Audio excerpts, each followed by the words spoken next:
Hello my dear students, good morning. स्वागत है आप सबका study with dear Khan sir के YouTube channel study with dear Khan sir पर। आइए स्टार्ट करते हैं, पर्यायवाची की सीरीज को आगे बढ़ाते हैं और भाग 16 को देखते हैं। ठीक है, तो आप सबको जय हिंद, वंदे मातरम, सलाम, नमस्ते, सत श्री अकाल, आदाब, गुड मॉर्निंग। 1 मिनट।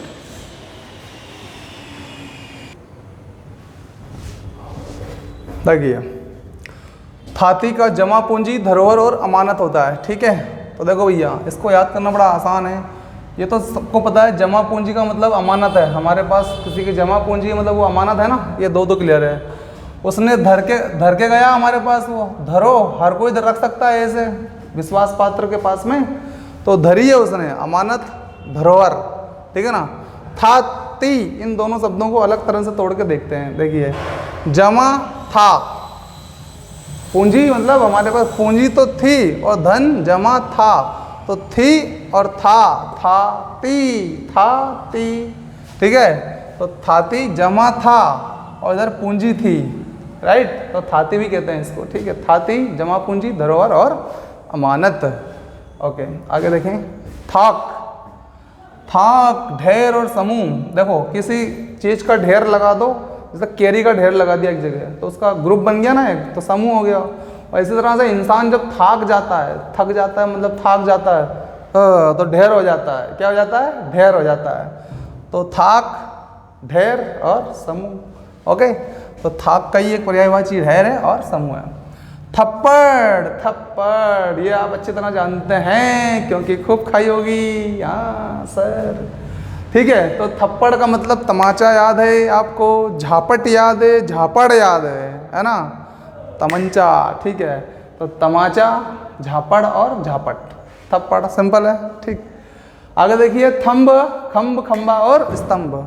तो देखो, ये थंब अंगूठा, तो ये खंबे जैसा खड़ा है कि नहीं, खंबे जैसा खड़ा है कि नहीं, खंबा, स्तंभ, सिंपल है ये भी। ठीक है, तो खंबा, स्तंभ, बहुत सरल है। थकावट होती है क्या आपको? होती है? नहीं होनी चाहिए यार।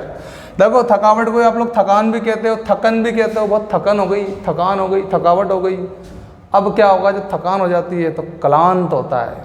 क्या होता है? क्लांत। जैसे थकान में क्या होता है, आदमी बिल्कुल चूर हो जाता है ना, बहुत ज़्यादा थक जाता है, तो शांति तो भंग हो ही जाती है। और जब शांति भंग हो जाती है तो क्या आती है? श्रांति आती है। भाई, ये वाली शांति भंग हुई, शांत नहीं है ना, बाद में थक गया तो बिल्कुल शांति नहीं है, तो फिर ये वाली श्रांति आ गई। श्रांति, शांति का अंत जहाँ हो जाए वो श्रांति। ठीक है। क्लांत, कला को लेकिन कोई तो दिमाग खराब रहेगी नहीं रहे, असो थकान में दिमाग खराब रहे। ठीक है, तो क्लांत, श्रांति और क्लांत, श्रांति और क्लांत। ठीक। दया, ये तो बहुत सरल है सर। दया मतलब दया कर दान भक्ति का, परमात्मा हमें देना। ठीक है, याद है आपको?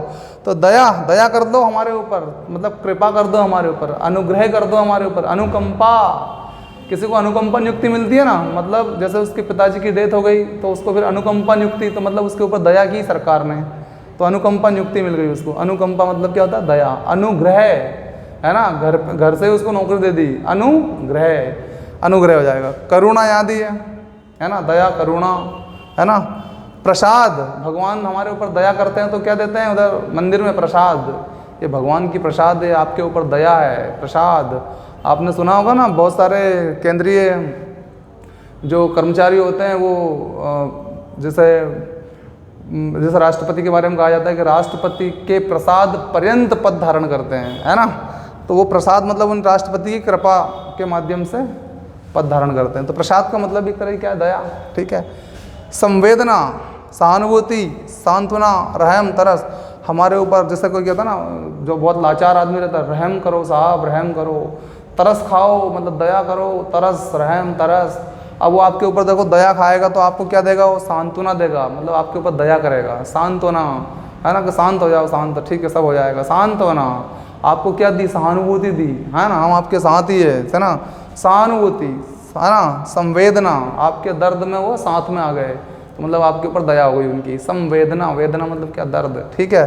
तो संवेदना, सहानुभूति, सांत्वना, रहम, तरस, करुणा, प्रसाद, अनुग्रह, अनुकंपा और ये कृपा, है ना, ये सब दया के पर्यायवाची। आगे देखिए द्वार। द्वार का क्या होता है भैया, दरवाजा, सबको याद है।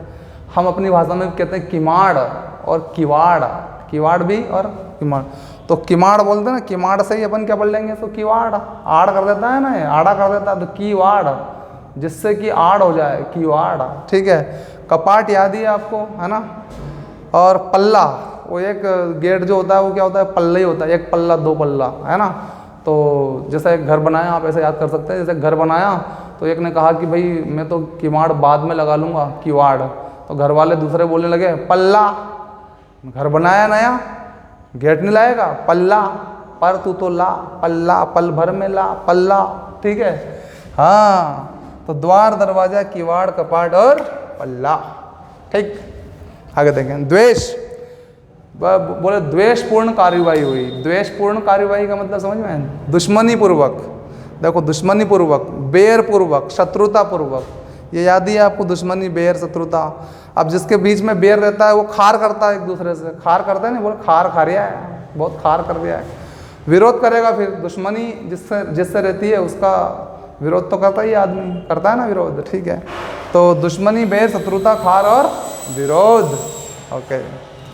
द्वेष हो गया। द्रव, द्रव का मतलब क्या, जब लिक्विड होता है ना तो वो बहता है कि नहीं, द्रव, पानी है, बहाव, तो द्रव का मतलब क्या होता है, बहाव। और द्रवण, द्रव में ना लगाना, द्रवण, द्रव, द्रवण, आसव, रस, रस भी लिक्विड फॉर्म में रहता है ना, तो वो भी क्या एक तरह का द्रव है, रस भी क्या एक द्रव है।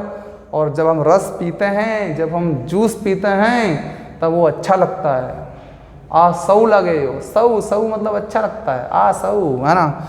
या फिर दूसरी तरह से जो रस है तो आस, रस पीने की सबको क्या रहती है, आस रहती है, हम भी पियेंगे जूस, रसना, मैंगो।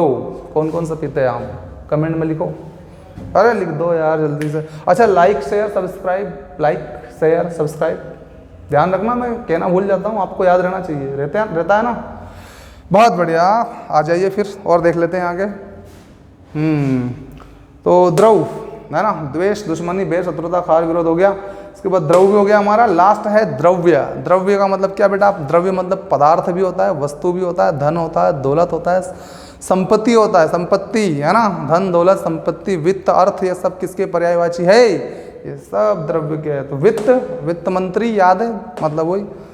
अर्थ, अर्थ मतलब भी क्या यहाँ पे, पैसा, इंग्लिश का अर्थ नहीं है, हिंदी वाला अर्थ है। अर्थ मतलब अर्थशास्त्र, पैसों का शास्त्र, याद है ना, तो अर्थ। और वस्तु होती है, अर्थ मतलब द्रव्य मतलब वस्तु भी होती है ना। और पदार्थ, वस्तु भी, वस्तु और पदार्थ, तो ये याद ही है आपको, द्रव्य मतलब वस्तु भी होती है और पदार्थ भी होता है ना।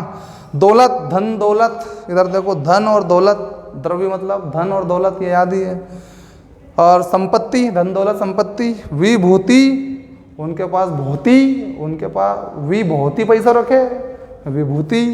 संपदा से संपन्न है, संपदा। और राशि, 5000 की राशि आपको देता हूँ, ठीक है। तो राशि, राशि मतलब नॉट, द्रव्य, धन, दौलत, संपत्ति, विभूति, संपदा, वस्तु, पदार्थ, etc, ओके, ठीक है। तो द्रव्य, वित्त, अर्थ, वस्तु, पदार्थ, धन, दौलत, संपत्ति, विभूति, संपदा, राशि। हो गया क्लियर? बाय, सी यू, सब खैर। मिलते हैं अगले एपिसोड में, भाग 17 में। कमेंट करिए कैसा लग रहा है आपको सेशन, मज़ा आ रहा है कि नहीं आ रहा है। बाय, सी यू, सब खैर।